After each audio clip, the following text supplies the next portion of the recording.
утро и од мене. Денеска ќе имаме една интересна тема за сите оние кои што посебно ја сакаат планината, искачувањето и така натаму, нешто што и лекарите и тоа како го препорачуваат дека ни е потребно, не само за физичкото, туку и за психичкото здравје.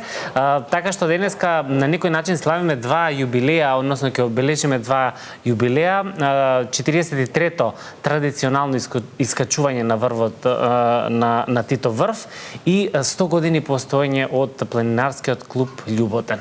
Се на се ќе биде тоа еден убав планински авантуристички спектакл кој што ќе се случува следниот викенд, но за сите детали ќе ни кажат Јована Богоевска и Владимир Златковски, кои што се супер представници на целата оваа екипа која што го организира настанот. Добро утро и добро ми дојдовте. Добро утро. Добро ве најдовме. Како сте, добри ли сте?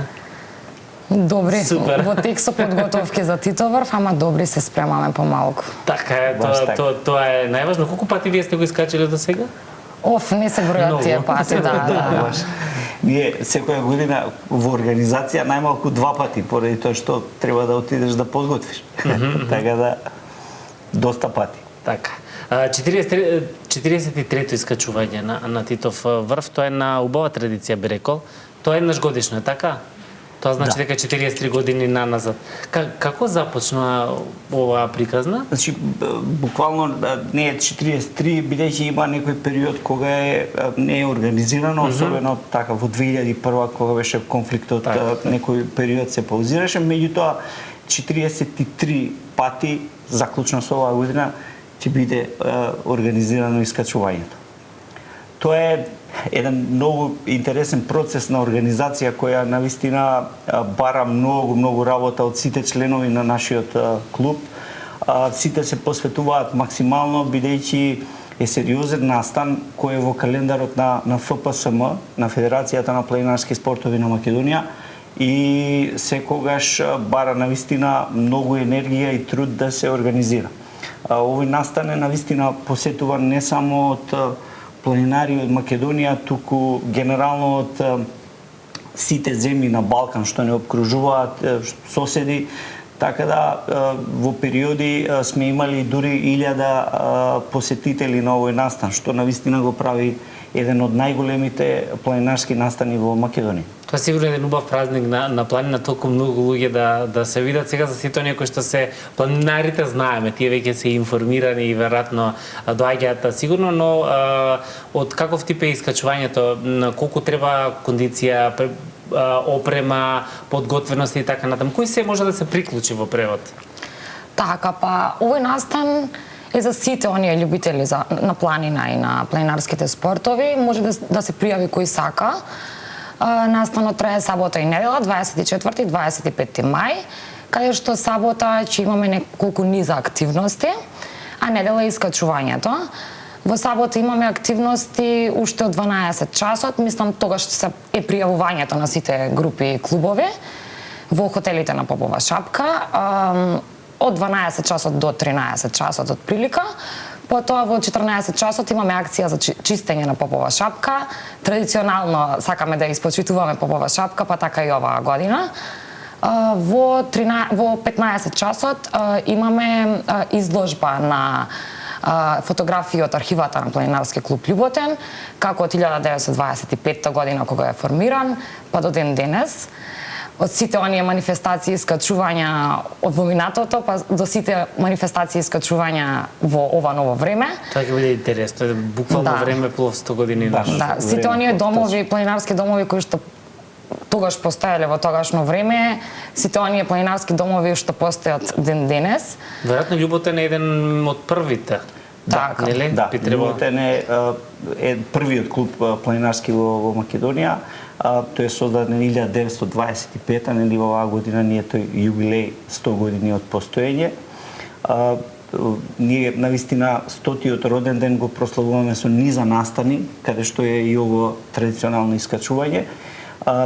Ние имаме спремено низа настани од аспект на искачување на различни врвови по повод 100 годишнината и кон крајот на годината, значи планирана една свечена церемонија по повод 100 годишнината и навистина ќе биде интересно. Ќе биде организирано во Тетово, ќе има многу учесници кои ќе не посетат во врска со таа свечена церемонија и морам да напоменам дека покровител на целиот настан 100 години планинарски клуб Љуботен е претседателот на Република Македонија, со тоа што навистина настанот добива огромна тежина затоа што е единствен таков што се случила во нашата држава. Така и она те прекинавме малку, стигнавме до 15 часот до изложбата со фотографии. Да, горди сме на овој настан, како што кажа и Владимир, и за сета поддршка која што ни ја пружаат сите засегнати страни. Така, во сабота имаме низа активност и изложба. Имаме изложба од цртежи на дечиња, кои што неодамна го посетија планинарски клуб Љуботен, инфоцентарот за Шарпланина и боја скица од Титоврв, која што во своја замисла ја исцртаа и на боја во сите бои. Тоа беше ептен интересно. Ќе ги изложиме и нивните цртежи. Во 19 часот имаме свечено отварање на настанот. И во 19:30 имаме состанок со водичи на сите пријавени групи и клубови. Тука ќе го држува водичите од нашиот клуб да им кажат информации за искачувањето во недела.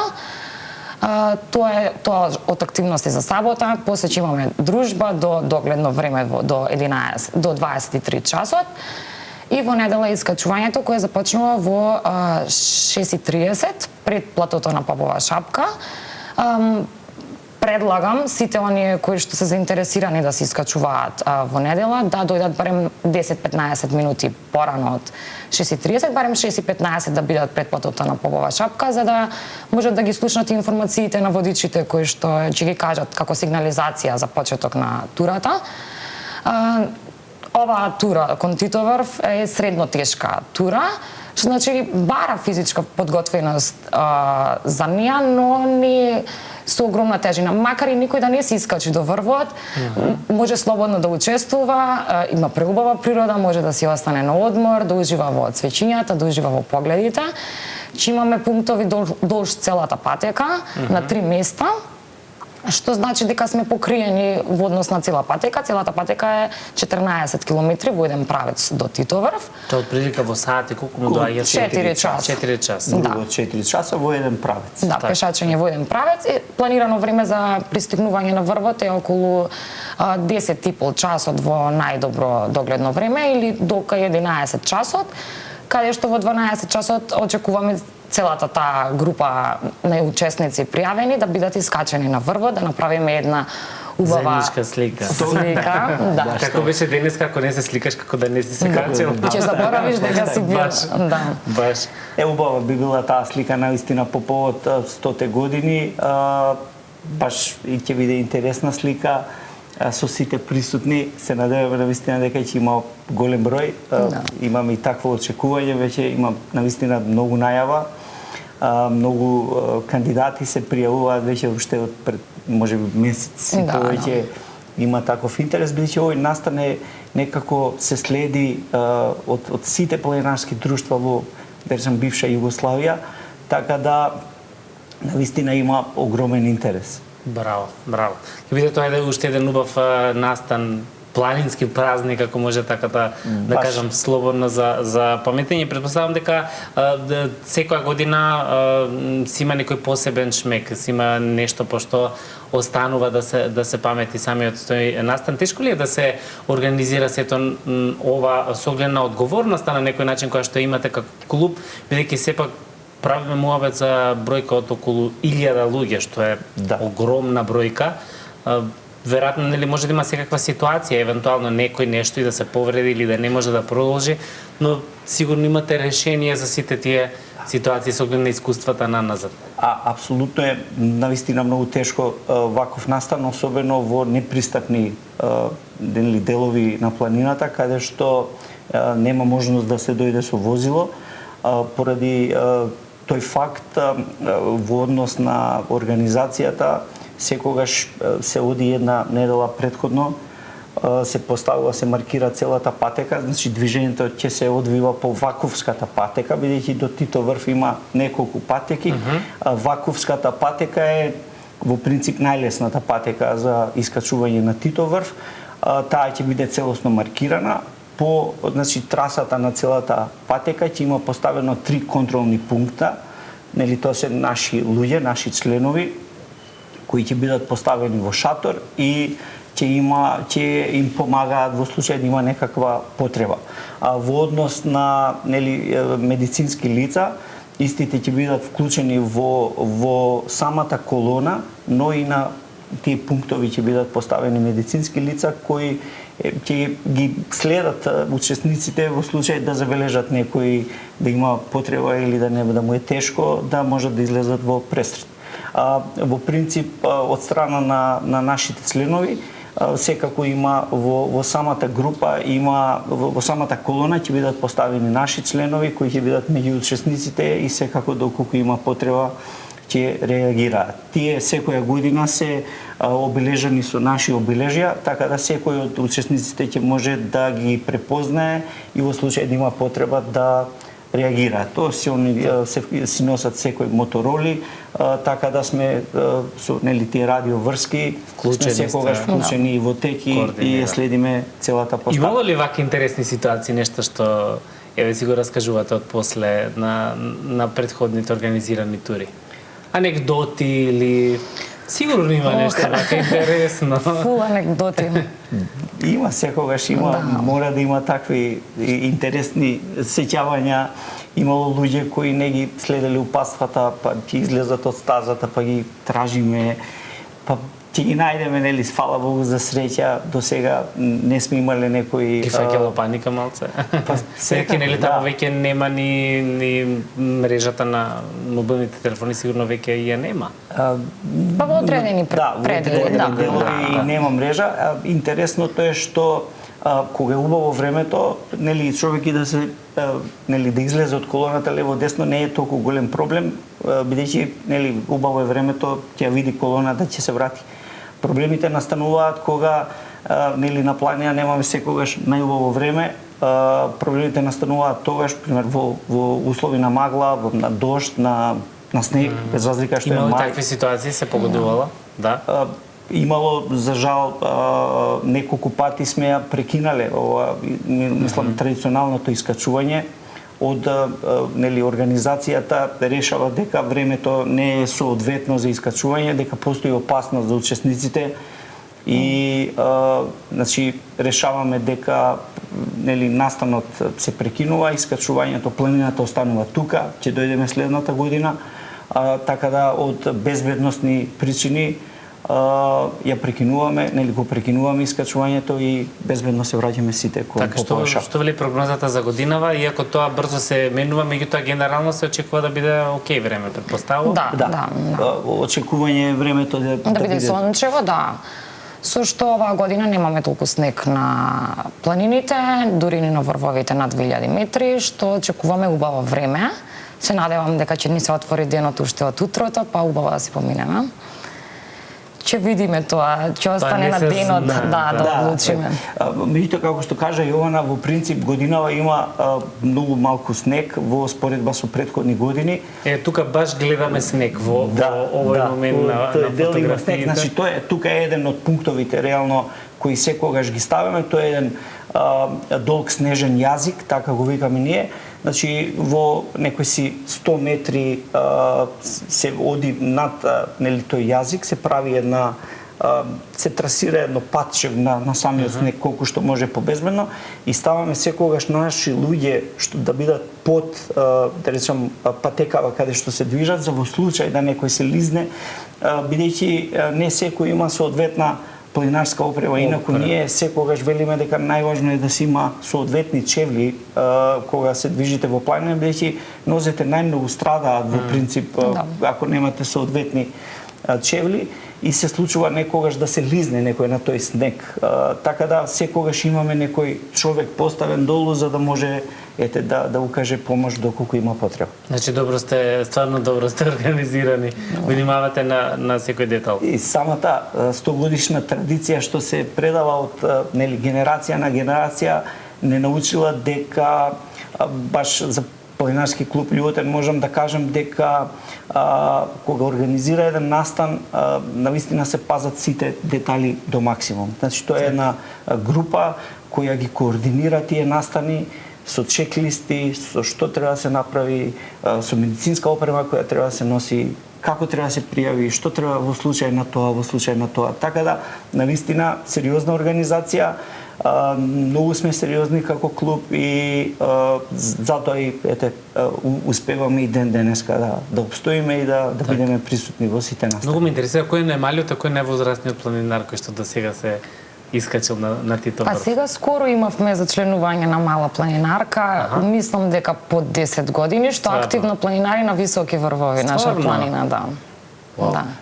Браво. Да. Имаме гости, значи од Србија, кои значи 43 пати ќе биде нивно искачување оваа година, така да значи од прво буквално. Значи буквално од првото искачување до сега се имаат искачено на тоа се луѓе можеби на 80 и кусур години. Вау.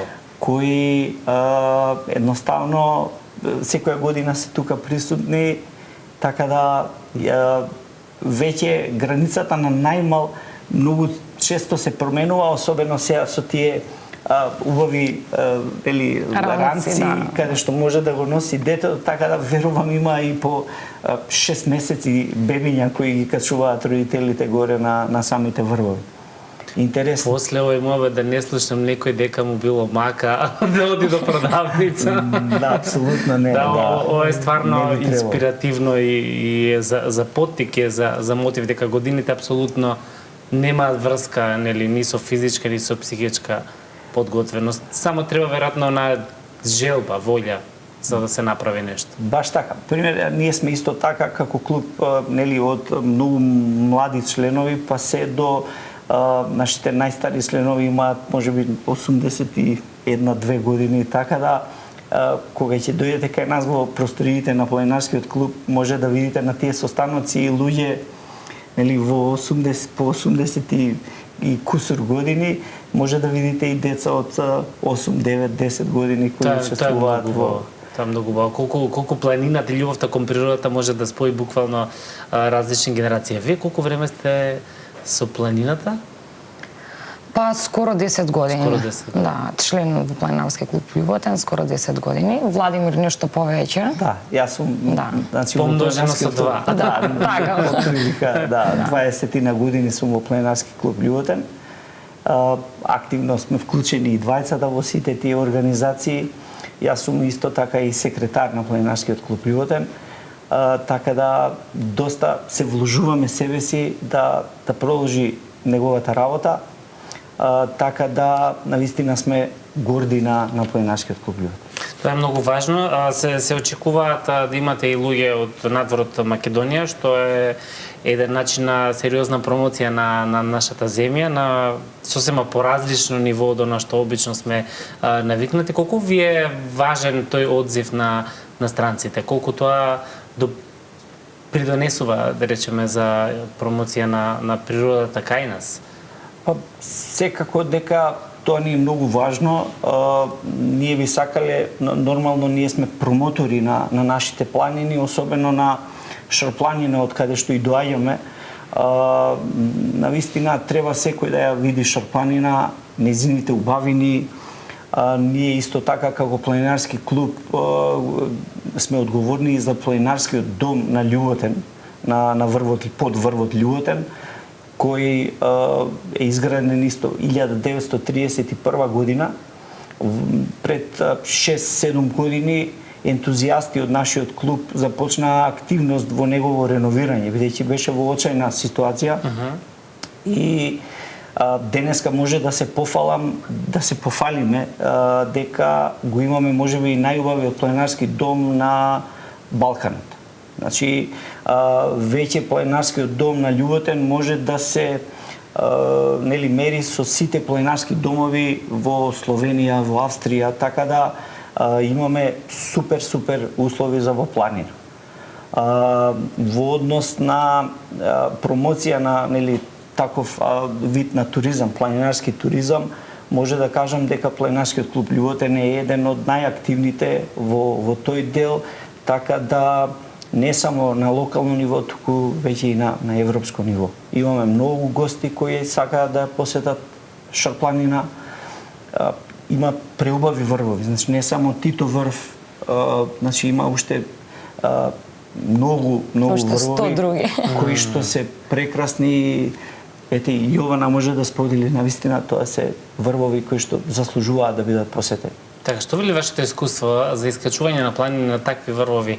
Секогаш поголема дружина е подобра опција, нели? Секогаш, да. Мислам, убаво е секогаш барем еден од таа група што оди на некој искачување, барем да е водич и да е искусен, бидејќи он ја знае патеката и знае како да действува во тој момент, но секогаш поголема група е подобро неголи да е сам човек на планина. Не се оди никогаш сам, па дури на планина. Така, да. кои се најнепредвидливи ситуации кои што тебе секогаш на некој начин стоат таму некаде на листата дека има можност, но како беше она дај Боже да не биде.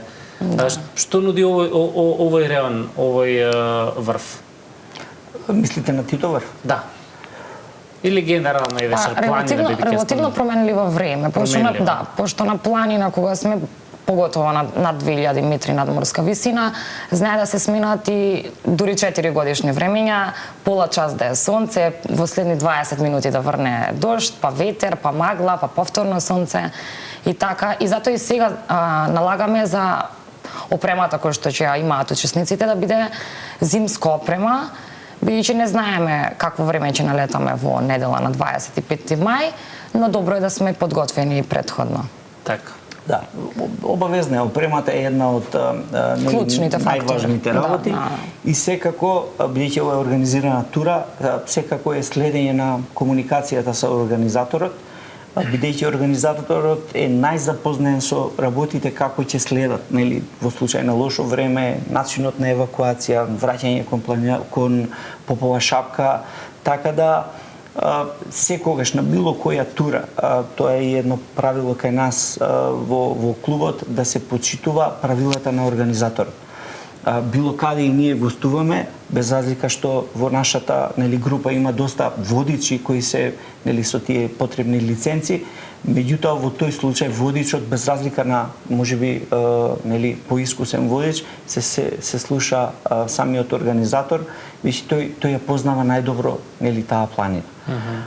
Така да тоа е важно и во секој случај има одредени правила кои треба да се почитува. Така да ние и настојуваме така и да биде.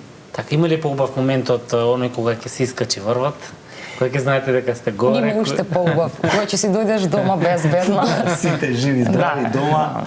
Значи, двата моменти не можеш да ги поделиш. И двата моменти се еднакво убави, особено кој се касиш на врвот, едноставно си полн со енергија, бидејќи си успеал секој искачување, без разлика што, како каже Јована, не знаеме колку пати сме биле на Тито врв, меѓутоа секој искачување пак е убаво некако, пак имаш убаво чувство. Да, ново доживување и некако нови енергии, бидејќи и самата група не е иста, и самото време не е исто, и самата природа не е иста, се менува, се е поразлично. И така, убаво доживување е да се искачиш на врвови, па макар и по 150 пат. И секако, како што напоменав, кога сите ќе се симнат од врвот, бидејќи секогаш ние сме последните, ајде не малтене да кажеме, ја заклучуваме вратата на планината, значи екипа од нашиот клуб е последна која се враќа и кажува дека сите безбедно се вратени, сметам дека тоа е најубавиот момент, бидејќи сите живи здрави си одат дома кај своите. И после земате некој ден слободен од работа? Па дури исполнети сме со енергија за да продолжиме понатаму. Да, после се слави, не може да се нормално, дека се е завршено како што треба, секој си славиме и така. Убаво е. Баш сигурно и вие знаете, има луѓе кои што навистина многу сакаат, но секогаш има некоја причина зошто не почнале, дали немаат соодветна облека, дали немаат храброст и така натаму. Како да се охрабрат сите оние кои што посакуваат да пробаат вакво нешто, а при тоа се плашат или имаат одредени ограничувања? Што би им кажале вие од ваше искуство, како би ги охрабриле? Ако Ова двајцата некако ме издишавте. па нема некое посебно охрабрување, тоа е само да се решиш дека сакаш да присуствуваш барем на планина, како што напоменав и претходно, не мора да се искачиш до врвот. Барем дојди присуствувај, види ја природата, види ги луѓето, енергијата што ќе се случува во недела. Прошете низ природата на Попова шапка, низ целата патека кон Тито врв. Како што кажав, дека треба малку физичка кондиција, бидејќи е средно тешка тура од 14 километри во еден правец. Тоа не е малце. Не е малку, но темпото го нагодуваме да биде нормално темпо, каде што сите би можеле да се искачат на врвот. Се надеваме дека времето ќе ни биде убаво. Пред се најбитно е опремата што ќе ја земат. Како што напомена и Владимир, многу важен фактор е добри планинарски обувки со добар џон пред се, бидејќи имаме неравен терен, камен, карпа и така натаму. Па вака во овие променливи периоди може да има и снег во одредени делови. Битно е и таа кондура да биде непропустлива на вода. За оваа тура конкретно, бидејќи станува збор за 4-часовно искачување во еден правец, односно горе-долу 10-часовно престојување во планина, препорачуваме топла облека, топла опрема за во природа, вода за 10-часовно печачење и околу 2,5 литри, така некако. Имаме една точка каде што може да наполнат вода, тоа е на 2000 метри, што значи не е дека по патот нема вода. Да, има по патот вода, да. Тој дел може да се покрие со тоа. Горе се очекува може и некоја ветерче, затоа налагаме добра јакна. И основната опрема што се носи за во планина, капа, ракавици, ночари и така натаму. Да. Како беше на 4 сезони да имате во еден ранец. Да, баш така. Никогаш не ги вадиме тие работи. Капа, ракавици, дали е лето, дали е 40 степени на планина, стојат во ранец секогаш. Така е. Во однос на мотивација на луѓето да почнат да одат нели по планини, да ги гледаат овие убавини што ние ги гледаме, поради тоа и ги организираме тие нели презентации, изложби, за да луѓе кои дури многу сме активни по Facebook, по тие социјални канали, во однос да луѓето мало се нели ги привлече тоа што ние сме го сликале, сме го виделе. Едноставно дури ни Рим не е изграден од еден ден, така да и секој кој сака да оди во планина не мора да значи дека уште првиот ден треба да ја купи сета опрема што може да ја купи. Така да тоа да не ви биде ограничување. Да не биде ограничување. Сите ние сме почнали со некоја најосновни патеки, може па после си одиш, си се развиваш, си купуваш дел по дел, за да во еден момент ја имаш целосната опрема. Така да и тука ги охрабрувам сите кои имаат желба да одат во планина, нека почнат полека. Значи не мора одеднаш сите врвови да ги посетат. Полека се почнува, значи се организира, има освен планинарски клуб Љубовден, секако има и други планинарски клубови кои организираат полесни тури, потешки тури. Самиот ќе се најде каде, бидејќи во описот на секоја тура стои тежината, колку временски се искачува, колку надморска височина се искачува. Секој си процени за себе. Што вели Јована, доволно е за почеток да испиете кафе во природа. Малце конекција со... Баш така. Интересно. Некаде на крајот што морам да ве прашам, кој врв вас лично ви е се уште на листата to-do? Предизвик. Многу врвови. Многу врвови и на Шар планина, не само во светот, многу врвови и на Шар планина, што не се искачени, што не се толку, како да кажам, популарни, зборувани од многу планинари, ама многу врвови. Кога ќе почнеш со планинарење, нема престан, тоа сакаш уште еден врв, уште една дестинација, макар и да не е врв, макар и да е некој водопад, некој планинско езерце, што и да е. Кога ќе почнеш, веќе знаеш дека во природата припаѓаме и таму и ќе се враќаме секогаш. Така си. Баш така, и ја не би можел да одредам некој поособен врв, меѓутоа тоа е дали секое ново искачување, нов адреналин, ново доживување, така да секогаш имаш желба за нешто уште едно. Така е најважно да имате желбата. Ви благодарам многу за денешното гостување. Ќе напоменеме ни уште на следната недела за традиционалното 43-то искачување. Да се гледаме за убави работи, продолжете со ваква убава енергија, организација и што повеќе луѓе на планина. Ви благодарим. Ете така. Добро беше ова синхронизирано. Извините. Сакаме да ви поклониме и подарок од инфоцентарот на Шар планина. Благодарам Ние многу. тука донесовме и идем, Павеле. Чекај сега вака пред тоа. Добро е. Еве, кога ја споменавме водата, да не заборавиме дека вода мора обавезно. Сте се потрудиле, браво. Тука има еден магнет од кулата на Титовра, при зимски услови. Не очекуваме толку снег. Ако сакате да видите ова кула во живо, на 24-ти заедно со клубот на искачување. 25-ти, да. По 24-ти започнуваат сите оние организации. Фала ви уште еднаш. За крај слушам кај шумат шумите. Мислам дека е соодветна на тема. Одиме со музика и убав ден се гледаме.